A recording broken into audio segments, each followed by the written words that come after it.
Last one to be heard is Gilmer Gaston. Okay. That's the end of the citizens to be heard. For quite a few, this is probably the shortest list tonight. We definitely appreciate you coming here. For the citizens to be heard, as you know, we changed the order so that we hear what you had to say before the meeting, before we deliberate, instead of the other way around, and it's worked well for us as well. So, thank you. Okay, thank you, co-chairs, committee members. What we want to do to help kind of facilitate your discussion is put up on the screen. Mr. Chairman, Yes. can we make it clear to the public in reference to, there seems to be this issue about some of this funding going to trolleys. Is there someone from staff can really explain the bond program and what it means and what you have to put in a bond and how it's voted on and what you can actually spend the money on, so there's a clear understanding to the public and anybody here what this is all about? I think Mike Frisbee can do that, or Zanoni. Yeah, let me just reiterate that in the city's 2012 proposed bond, and the full intentions is to not have any funds related to the streetcar in the 2012 bond. So in all four categories of streets, drainage, parks, and facilities community initiatives, there are no projects that help fund the streetcar program. Again, that program is funded separately as a combination of via county and city funds that's been worked out. And so we're not relying on the 2012 bonds for any of that funding. Thank you very much, Mike. Emil, Yeah, that's, any other comments? Okay. I think it's important for us to reiterate that because we've heard a lot tonight, but we're also hearing it in the streets, and I'm sure that we're hearing it in our own neighborhoods about the streetcars. So it's got to be hard for us to go out to the public if we don't make it very clear.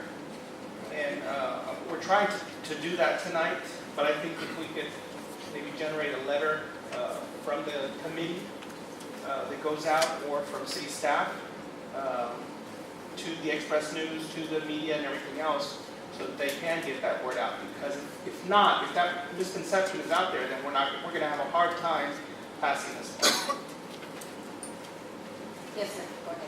One of the things I heard earlier was that the term multi-modal have to do with the streets. And that kind of keyed me as to what does that particular thing, and I think maybe that's what we need to explain, Sure. clarify a little bit. I'd be glad to do that. Multimodal, a mode of transportation is a way of getting somewhere.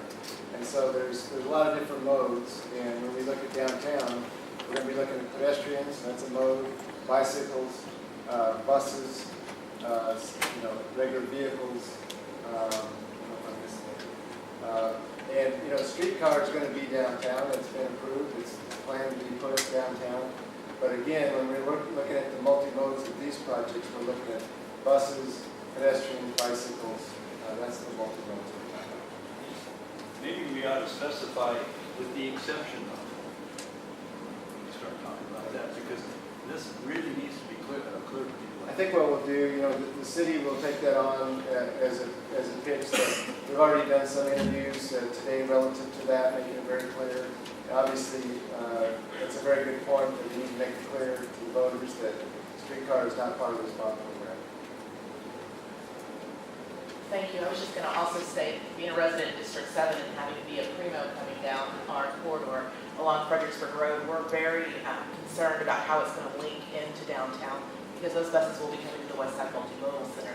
And so pedestrian enhancements are needed to provide linkage from that West Side Multimodal Center into downtown, and also to facilitate the bus traffic in and around downtown. There was a lot of information, I want to thank staff, on the bus tour that we learned about just reorganizing the overall traffic for vehicular and pedestrian, providing on-street parking, and enhancements that are downtown that have nothing to do at all with the streetcar, but really addressing the needs from a foundation standpoint of access in and out of downtown. And it really supports the overlying areas of downtown to be able to facilitate coming in and out of downtown, especially from it's a link point, I believe, is way over to. I think the bond has great monies allocated for successful projects that could bring that cohesive plan into place and make it a huge success. Thank you. One more, okay, I'm sorry. Mr. Frisbee, I was just wondering, did PIA use any other option? Who came to the conclusion that light rail was the best way to go? I mean, I haven't heard anybody discuss anything other than the mayor and Mr. Wu, and they like this pretty thing, they're gonna put it downtown. Are there any options? Were there anything cheaper to put down there? Do you have any idea how they came to the conclusion to spend $250 million? I think probably in a nutshell, there's been tremendous effort, dialogue by multiple agencies.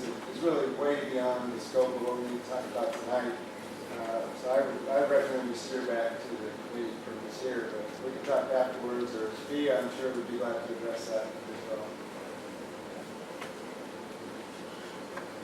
You have a comment, please? Okay, Are we ready to go on? yes, I think we are. And what I'd like to do is have up on the screen, if you could put up a little spreadsheet. I want to walk you through